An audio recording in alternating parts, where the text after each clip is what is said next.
If you listen to your body, it really does tell you what to do. There's just like this coolest amount of intuition of listening to your body, listening to your baby. Where does, for me, where was he? Where did he need to be? It was just really cool to know, like, I'm just really listening to him and leaning into what he needs, and my body will tell me where to be. But part of going back to labor practice a little bit, like we had talked about positions and kind of thinking through what would be good for where. And if I stall, let's try this. And so we kind of were prepared too with a playbook of like, if we need those things, we'll pull them out. But in the moment, you just kind of lean in and listen to your body and do what you feel like is best. If you've practiced, I think is the best place. But yeah, it was definitely a change in sound. And then, just it's over and you did it. And there's this huge sense of just adrenaline and elation. And, it's so incredible on the other side of it. There's truly nothing like an unmedicated birth, in my opinion. So.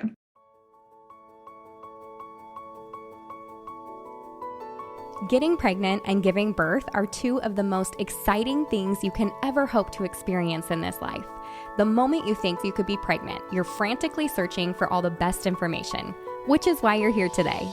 I'm Stephanie King, and with my many years of experience as a professional childbirth educator, doula, and lover of all things pregnancy, birth, and postpartum, I'm here to make preparing for your birth enjoyable, empowering, and totally easy.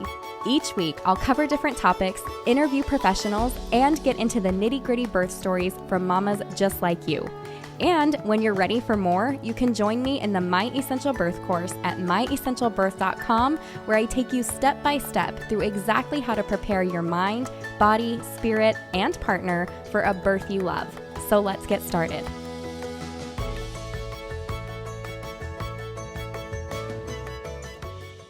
All right, welcome back to the podcast. And this week we've got an awesome birth story with Ashley and her husband, and they have been here before. So we are excited to hear all about baby number 2. So with that, will you guys kind of say hello, talk a little bit about you guys, maybe mention anything kind of from the past that people would remember, and then let's dive into this pregnancy. Yeah, absolutely. We're so excited to be back. So we are Bryan and Ashley Worley. We're in Charleston, South Carolina. And thankfully, like Steph said, we have been on here before. I think our previous episode is 279 with baby number 1. I love that you remember the number. That's awesome. I looked it up before we hopped on. And our second one is about to be 3 months tomorrow. So thankfully this one will be hopefully a little fresher. But we're grateful to be back. So thanks for having us, Steph. Yeah, so excited. And I love that you bring your husband. I love that we get to hear Dad's side of things. It's one of my favorite parts of this. So thank you for being here, Bryan. I appreciate it. Yeah, happy to tell things from my perspective. Yeah, we need it. We need the man's perspective too. All right, walk us through this pregnancy, and feel free as you're going through it to talk about anything that was the same or different, since, it's just a little bit different, but also a lot the same when you've done it before. Yeah. So our first pregnancy was a boy. This one's a boy as well. So that part obviously was the same, but I think this one for me, and I'll give you credit, Steph, and the birth course was a lot more mental. So our first son he turned 2 in May. Our second son was born in June. So we kind of went through the second pregnancy with a toddler. So the same kind of like not a lot of nausea the first round, kind of, a little bit of low key nausea all day. But now you're doing it with a toddler. And when I used to take that like 5:30 afternoon nap, that wasn't happening anymore. So I think for me this time around, it was a lot of just a really intentional mental game all the way through. And then about 6 months pregnant, I got really sick with a respiratory something for about 2 or 3 weeks. And again, just like having to push through and be like, you don't get to choose to not be mom. I think it was really helpful to me in the end and the long game with the labor and delivery, which we'll get into, but it definitely was a much more intentional mental pregnancy this time. Physical stuff was pretty similar. First trimester, like I talked about. Second was great. And honestly, the whole pregnancy, it was wonderful. Same like minimal weight gain, 15 to 17 pounds, and was just really grateful for that. Stayed really active the whole time, tons of protein and water and all that, pretty much like normal. But now having a toddler the second round was certainly just that kind of mental shift that was honestly really helpful the whole way through, but was something that for me the first time around, I practiced the mental game, but for this time, I feel like I really had to put it into place the whole time. So that one was what was kind of different for me this time. Yeah, that makes sense. How about from Dad's standpoint? How was it different for you walking her through this pregnancy? Yeah, I think I think the mental side was pretty clear to me, just because you're pouring out so um, just intently for our first little guy. And I think the thing I did notice was you upgraded your kind of supplement game and went to a more like animal organs, and I think that had a really positive effect. We were really conscious about more protein, trying to get as much of that kind of mix of nutrients in, and I think it supported you in that way. But yeah, it's just a different deal where it's like, I'm going to go take a nap for a while. It's like, well, okay. And then, but you might hear a lot of other stuff in the rest of the house. Probably going to be a little less restful than it might have been. And, but I do think all the preparation and being, really thoughtful about it, in terms of the stuff that, learning from you and from other providers has been, strong. Um, so I think it was a pretty smooth thing by comparison from what we've heard from other folks. And it didn't feel chaotic in the way that some people talk about doing both at the same time. So and it was impressive. Your 3 exercises become play at this point. So getting to do those every day. Now the squat is playing on the floor, and going upside down is funny. And my toddler did our inversion with me every day. Yeah. And then pelvic tilts, now you're a horse on the floor. So it's just, you still are able to do it. It's just getting a little more creative about your priorities and the time that you have and how to use the 24 hours that we've been given. Yeah, no weighted vests around here when you got time. That's just follows you around anyway. That's true. That's so true. Was there anything, Bryan, for you? I'm just curious, like from Dad's perspective, things that you were like worried about or curious about that first time as she's going through pregnancy, that this time you're like, we've got this, or what questions to ask, anything that you can relate kind of back and forth for first time dads listening? I think the difference this time around was that you become more resilient, and the things that you're fearful of don't have the same power. It's like you just realize, okay, she's super resilient, and then our son knows he knows what he needs, so all the things that you think about, making sure you got the house ready and all the gear, and those things sort of fall away. And it's much easier because how much fun is ahead. The first time around, it's just this big mystery. Nobody can tell you. And then, and I laugh, with dads that are expecting their first little one. And what I like to say is, you're going to hear a lot of advice, and some of it's probably good, but remembering it is tough. So what I try to do is stick to this one thing, is that no one can tell you how much fun you're going to have. What it's going to be, because there's all this built-in stuff, the protector, those feelings of you're, late at night, you're driving somewhere and you start to play out these scenarios that are a little bit based in wisdom, but are probably a lot based in fear, and you start to game out all these things. And then the second time around, you're like, we're just going to have so much fun. And I think that's been a huge difference. The fathering part is, you're like, okay, I know what this feels like. And then you just, take on these new things. But even like, we were with family last weekend and we were heading out to dinner. So we drove our vehicle that already has the seats in it. Right.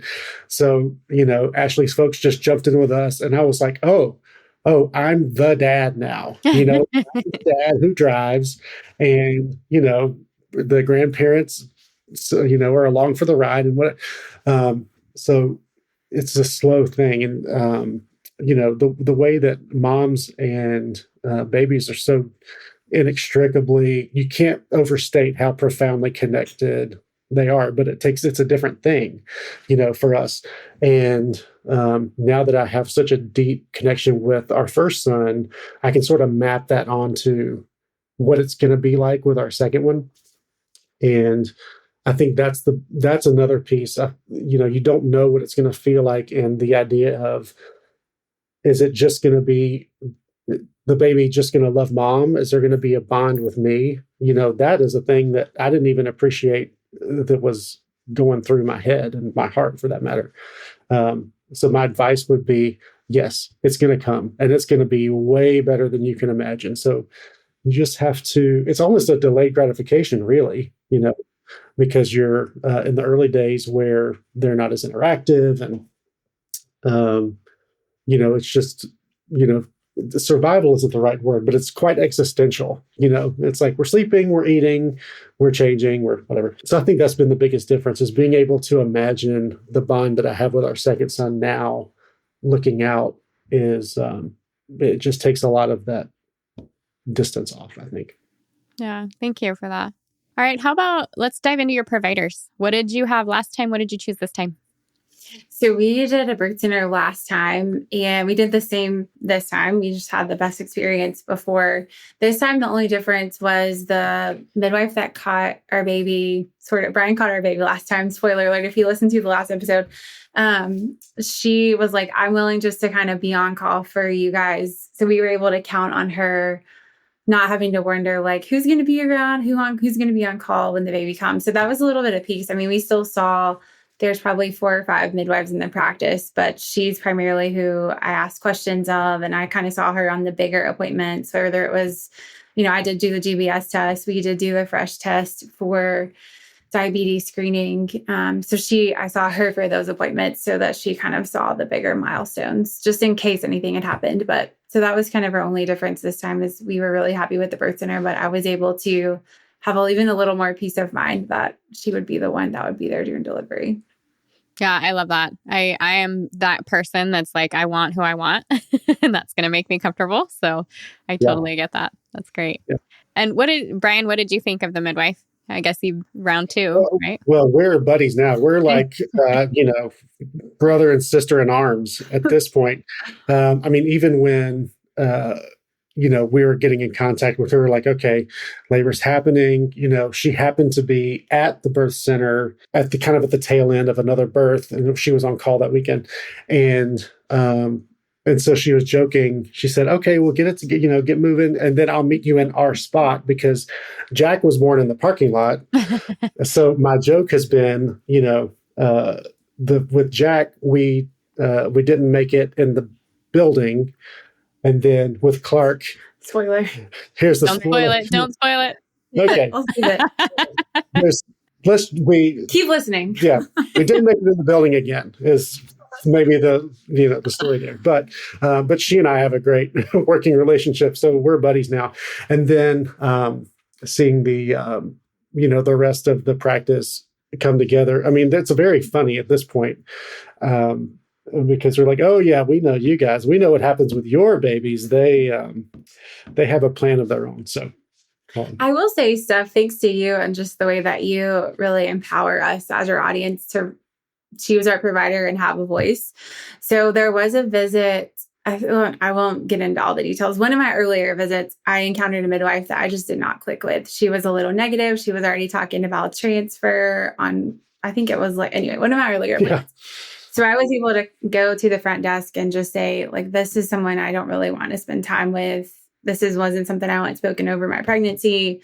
And they were very accommodating at the birth center to make sure my appointments were not with that person. And if something happened to be scheduled, we have, thankfully, in the portal for this birth center, you can kind of see who your appointments are with. So I was able to call and get that moved. So I think that, again, goes back to just you're empowering us to make a choice with who we spend time with and what we're allowed to speak to, and really having that informed consent that you don't just have to take what's given to you. So I would say for this time, for me, that was one thing that stood out as a provider, where I didn't necessarily change providers, but I made sure that I wasn't able to see certain ones that didn't necessarily give me the visit and the attention that I wanted moving forward.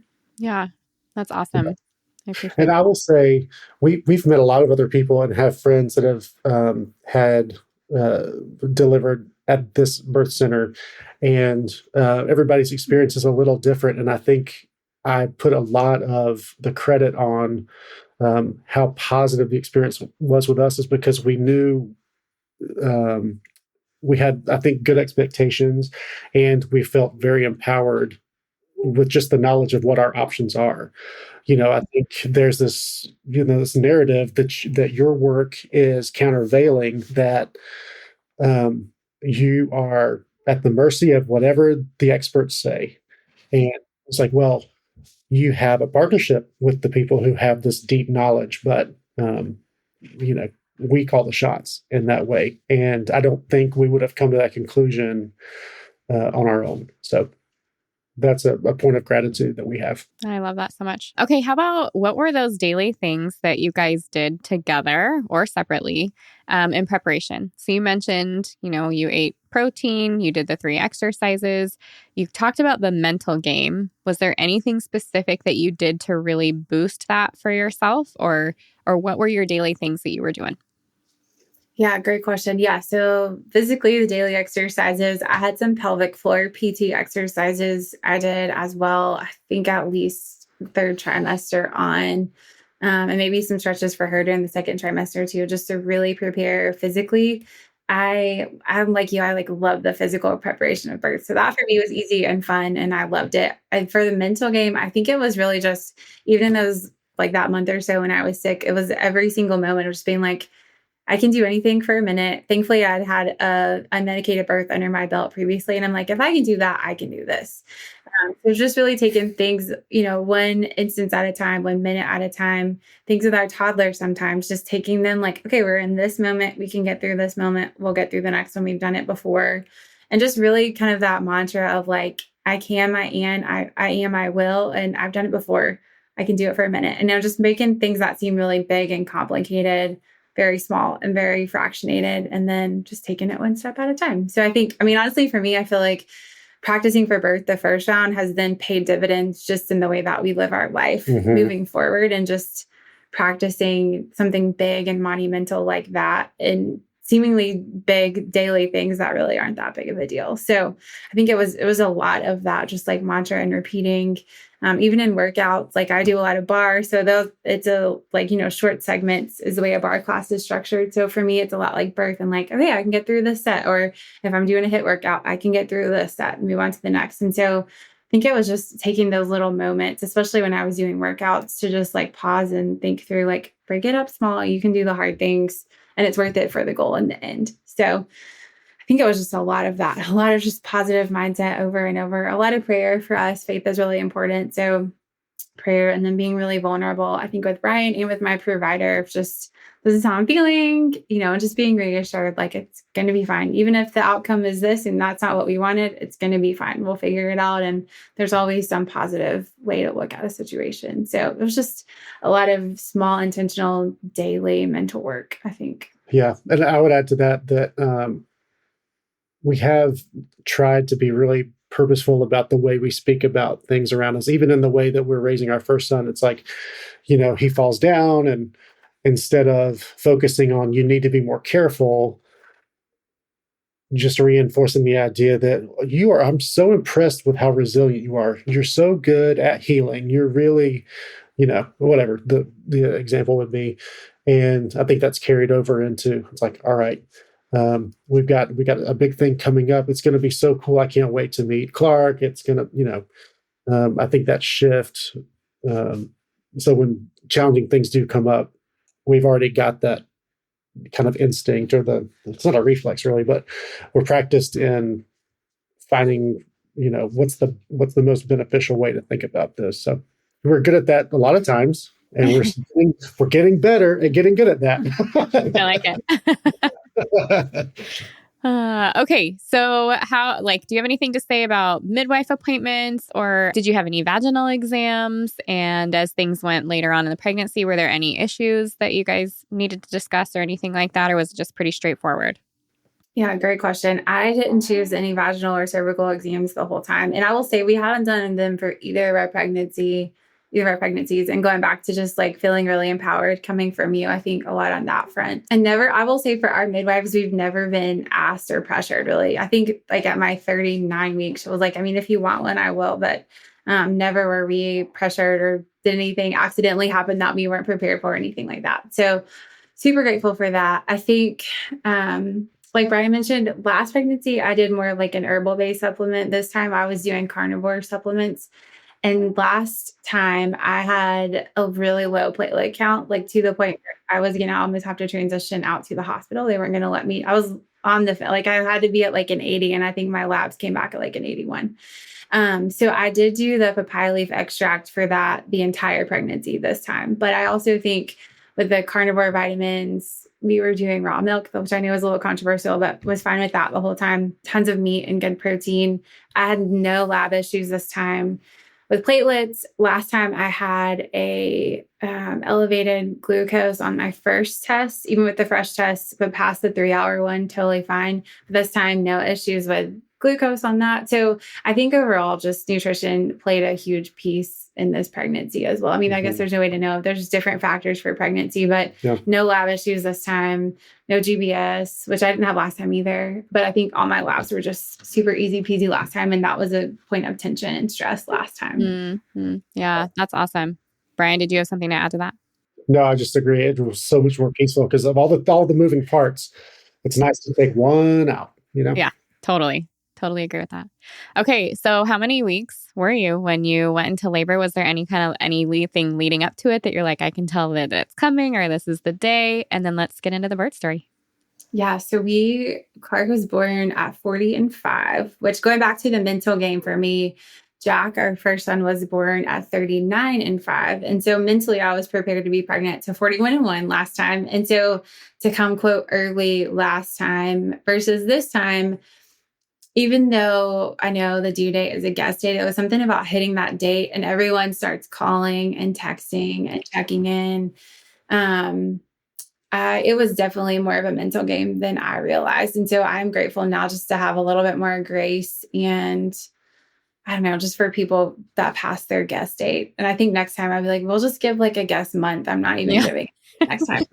And I think mentally, even though I was mentally prepared to be pregnant again till 42 weeks, once you hit the 40th day, I don't know, there's just something about it that was like this crazy mental game that then kicked in. And those last 5 days felt like forever, but getting into it. So I think people are like, well, you'll know it's the second time around. Like you'll know when you're going to labor. No clue. And I don't know if it's because we had a toddler running around or what, but so the midwife that we chose to catch our baby was on call on 2 weekends in a row, actually. So, and my sister, who's like my person that I want in my birthplace and who I had chosen to take care of our toddler, which I think is a great point. The second round, you're like, oh yeah, now I have this other tiny human that needs to be taken care of. And we don't live anywhere close enough to family that they can just be here. So she's 4 hours away. She's my person. My midwife is going to be on call on a Friday. My sister happens to be off on Monday. So I was like, well, it'd be great if it was on this Friday. My previous son was born on a Friday and she was able to stay through the weekend, no problem. So my midwife was like, well, do you want to try a midwife's brew? This was at 39 and 5. And I was like, sure, I'll try it. She was like, if it's going to induce him, he'll come. If he's ready, if he's not ready, it's just going to fizzle out. So for me, it just turned out to be a little bit of a laxative. I texted her. I was like, he's not coming. Like, feel free to go home, go to bed, rest. So the following weekend, same situation. She was on call. My sister could come down. And so I was like, I'll drink it again around I had around 2 p.m. and they do almond butter, champagne, and nectar, which I'm like apricot nectar. And there's one more ingredient, castor oil, obviously. Yeah. I'm liking on. So I drank it at 2 p.m. I worked out, came home, drank it. And then we actually had an engagement party to go to that night that I just assumed we'd never make because I was like, well, this is 5 days past my due date. My other son was, a few days early, whatever. So we got ready. We all go to the engagement party. And I remember on the way home, it was 8:53. So I remember looking at the clock in the car to come tuck our older son in. I was like, let me text our midwife and just tell her hey, nothing's happening. Go to bed. I know you're on call. Go home, rest, whatever. So I'd had a few tiny little cramps, but I was like, it's probably just the castor oil, whatever. Well, when we turned in our driveway at 8:53, I had one cramp that wrapped from the front to the back. Previously, my previous labor, all of my labor was back labor. So I had never experienced that feeling before. And I was like, well, Steph says when it wraps around from the front to the back, it's labor. So I was like, I'll just take a note. And I tucked my son in, came out of his room at 9:30. And I was like, this is picking up. I'm just going to go to the bathroom. And this way, I wasn't even on my phone. And looking back now, Bryan had started a 3-way group text with this midwife, myself, which I didn't see until later, which I'm grateful we have now for the timestamps on it. But so I came out of my son's room at 9:30, was like, I just need to go I'm going to just go to the bathroom. I'm just going to sit on the toilet. That sounds like it feels good right now. And then it really started picking up. And I did have a bloody show, which for me last time was the first thing that I was like, this could be something. So I was like, that's what happened last time. Maybe it's this time. So Bryan came out from telling my son goodnight. I was like, hey, will you just time this contraction for me? This is like, again, around 9:30. And he said, it was lasting a minute and my next one was 2 minutes later. So it was already like a minute long, lasting 2 minutes apart. And I had started shaking. Just like, I was like, okay, let me get some water. I just feel like I'm just shaking. I'm just going to sit here. And we were going to call. Thankfully, we have a neighbor who lives across the street who had an unmedicated birth at the birth center. She was like, I'll come sit with you till your sister gets here. So I was like, okay, if we're already 2 minutes apart, I need to go, knowing how fast I labor. My last labor was 3 hours total. So he was going to go call my sister, pack the car, tell the midwife we were actually going to be coming to the birth center, so not to leave, and then to call our neighbor. And then I had maybe 2 or 3 more contractions. And I was like, I've probably been here about 30 minutes. I'm going to hop in the shower, get some warm water. I loved laboring in the shower last time. And I had this change in contraction kind of all of a sudden. I was like, I have to push. There's no way I'm getting off of this toilet. Like, here I am. So he actually, the car is running, the lights are on, the door is open. And my voice changed from like, I'm breathing through this, I'm doing fine, to extremely guttural and loud. And thankfully my 2-year-old slept through the whole thing, which I'm really proud of. But he comes running in and he was like, okay, we're going to get going. Like, here we go. And I was like, I have to push. I'm not moving from here. And so I remember how calm he was. He just held my hand. He knelt down on the floor. And then I pushed twice. I remember praying the first time. I was like, God, just be near. Because with my first son, we had the fetal ejection reflex. So I never really pushed the first time. And then this time around, definitely had to push, which I was grateful I had done some pelvic floor PT. But he just took my hand and he was like, we can do this. And my next push, our son was born in the toilet. So we didn't make it out of the house at all. And so then he called our midwife, and she was on speakerphone with me. So Bryan actually caught him in the toilet. I jumped up, he handed him to me, called our midwife. She was on the phone with me on speakerphone. We heard him cry. Everything was fine. My placenta delivered maybe like a minute later. And then thankfully we have another midwife that lives probably like 5 minutes from our house. So she called and was like, hey, can you go over and just get them stable and then have them still come to the birth center to recover? And they do like cord blood and all that at the birth center. So this other midwife came over like in her outfit from watching TV. She was like, what time was he born? And I was like, well, what time did we call our midwife? Because it was about that time. And then she got us settled. She was amazing and cleaned our bathroom for us. Got me situated. I sent our midwife a picture because last time I had hemorrhaged pretty badly in the parking lot with all the platelet issues, but I sent her a picture. She was like, you're fine. I still did get a little bit of IM Pitocin this time to help slow things down. And then we got situated at home. I ate some food, got him all packed up, and we went over to the birth center, which is only like a 15-minute drive. And they let us recover there for a few minutes and just kind of relax. And I'd had an hour with him here, had some more time with him there. Bryan got time with him there. And yeah, it was just really special. I think it was definitely when I was not expecting. So from like first initial cramp to holding my baby within an hour. Oh my goodness, Ashley. I know. I'm like, you could have like tagged how many contractions you had. You could have counted them. That's crazy. Yeah. I mean, literally probably total, there may have been 10. I don't know. Maybe they were happy. I mean, I came out of my son's room essentially, now I know, in transition, but I just didn't believe it. I was like, why am I shaking? And like, I just can't help it. And they're picking up.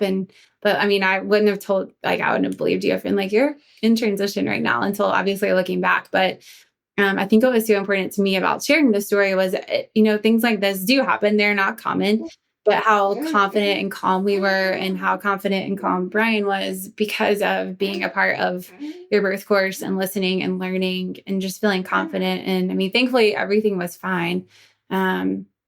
But just, not being afraid, being like, okay, we can do this. We're good. Everyone's fine.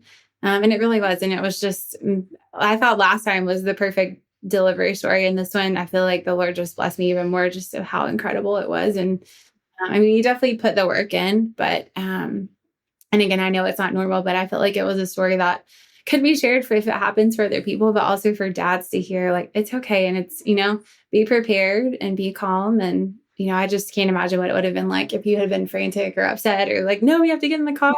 And I'm also grateful we weren't in the car one more contraction because it would have been like on our bridge here in Charleston. So I'm just glad it worked out. So now I think we're home birth people from moving forward. Well, it was just a really magical, incredible experience. And I'm so grateful for our providers and for you and for your course and just really walking through that. Like, I just can't believe this is happening right now, but it did. And it was just a really, really incredible evening. So we did it. Did it. Yeah, you did. What a neat story. Oh my gosh. Bryan, let's hear your side of this.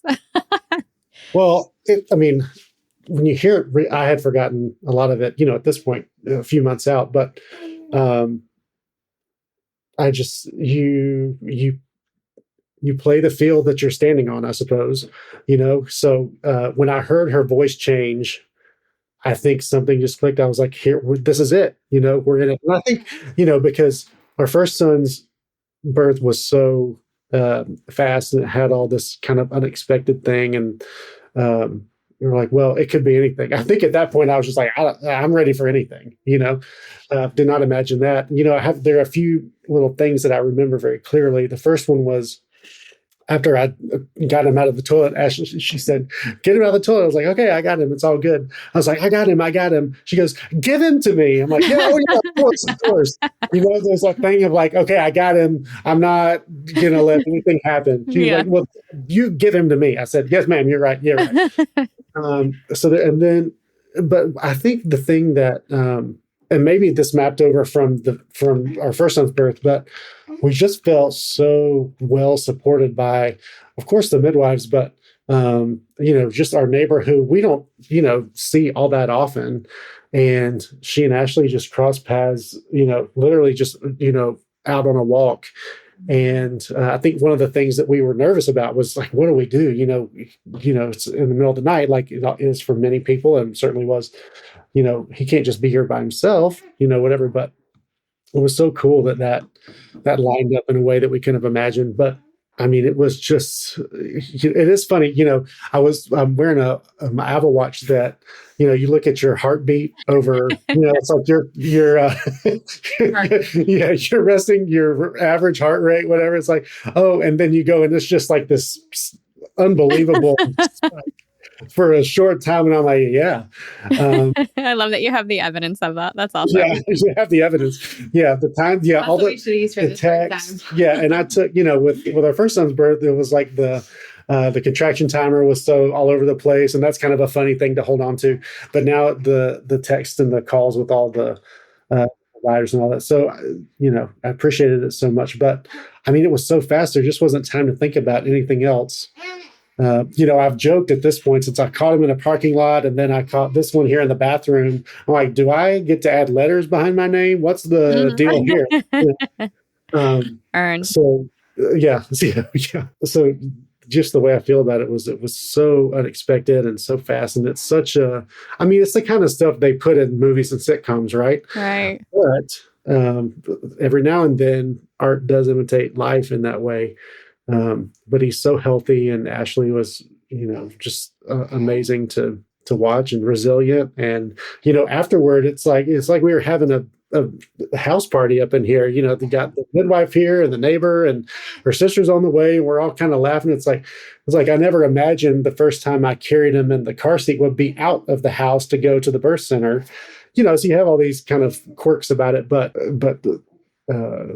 it's an extraordinary story. And if we get to have more and it's a home birth, I think we can firmly take the fear off of that one. It's like, well, again, and we said this a lot too. It's like people have been having babies for a long time. Women have been going through this amazing thing, and that collected wisdom, if we lose it, that's a real shame because you just don't know what's coming.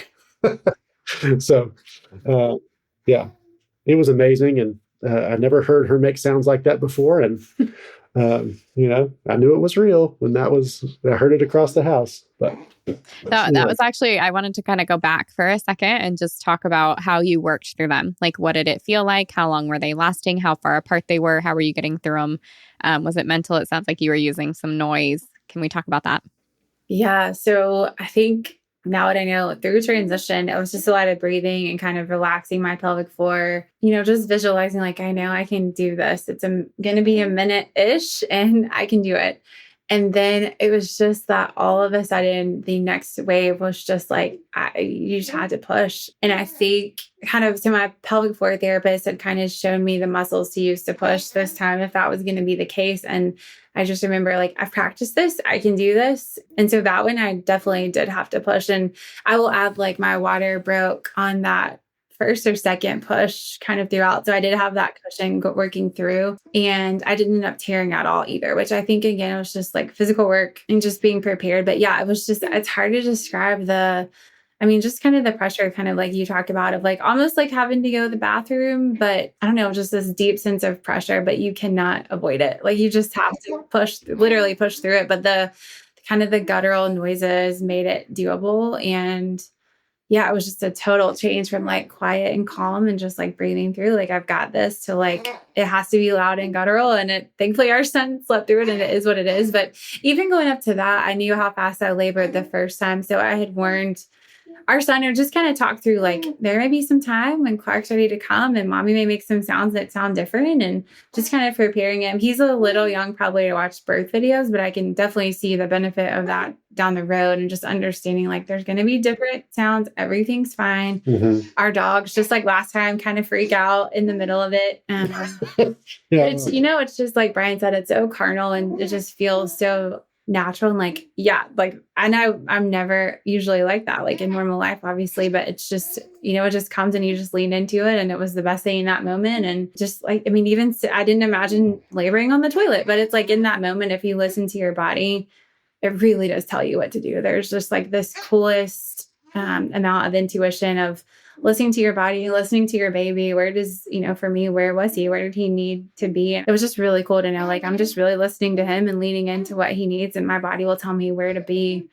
But part of going back to labor practice a little bit, like we had talked about positions and kind of thinking through what would be good for where. And if I stall, let's try this. And so we kind of were prepared too with a playbook of like, if we need those things, we'll pull them out. But in the moment, you just kind of lean in and listen to your body and do what you feel like is best. If you've practiced, I think is the best place. But yeah, it was definitely a change in sound. And then, just it's over and you did it. And there's this huge sense of just adrenaline and elation. And, it's so incredible on the other side of it. There's truly nothing like an unmedicated birth, in my opinion. So it was just really special to do it at home. And I think too, there's always that for me in the back of my mind, like, is it going to be weird? I'm going to be like walking around. I don't have a pole. Like, here I am. But it's also just really special and empowering to be like, we did it here. And it's just, I don't know. It was really cool and really special looking back too. Yeah.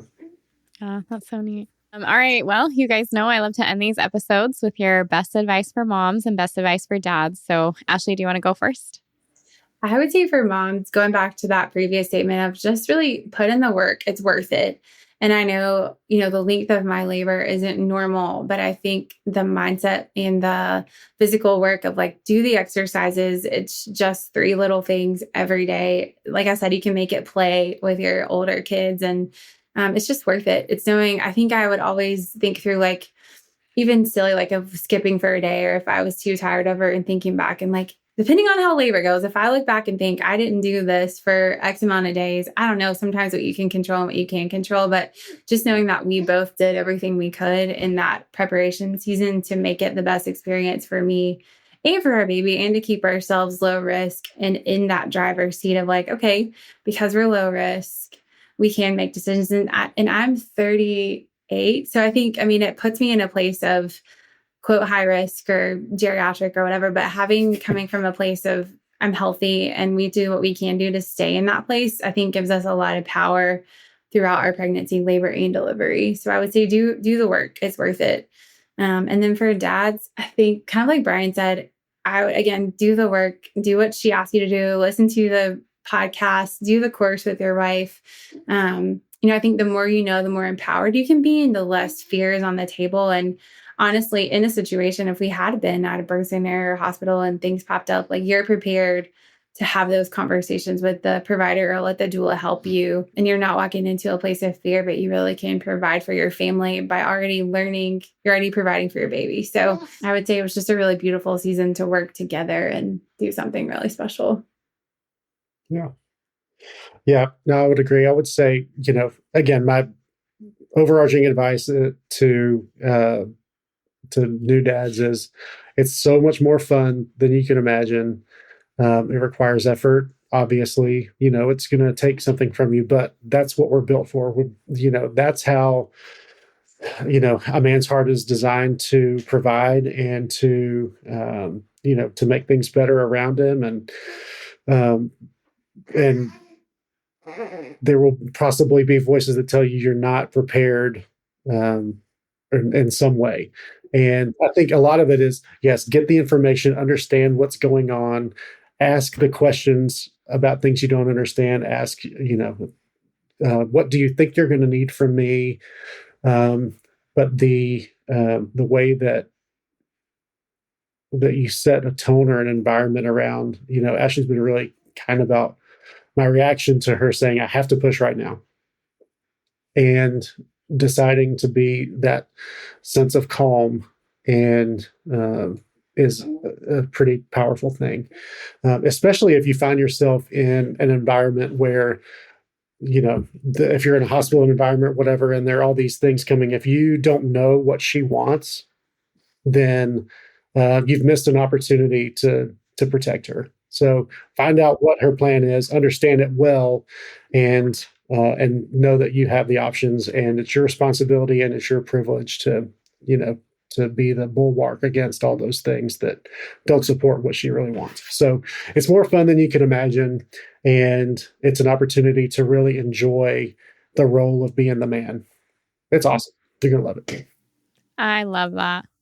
Well, thank you guys both for a second wonderful story and for being here today. I appreciate it. Absolutely. Thank you for everything, Steph. Yeah, it's great. Thank you. If you loved what you heard today, the very best way to support this podcast and help other moms to find it is to leave a quick review. I read one at the beginning of the episodes, and I would love for yours to be next. And if you're ready for even more pregnancy, birth, and postpartum goodness, come join me in the My Essential Birth course at myessentialbirth.com, where I will hold your hand and walk you through pregnancy and birth step by step so you're totally prepared for a birth you'll love. See you next week.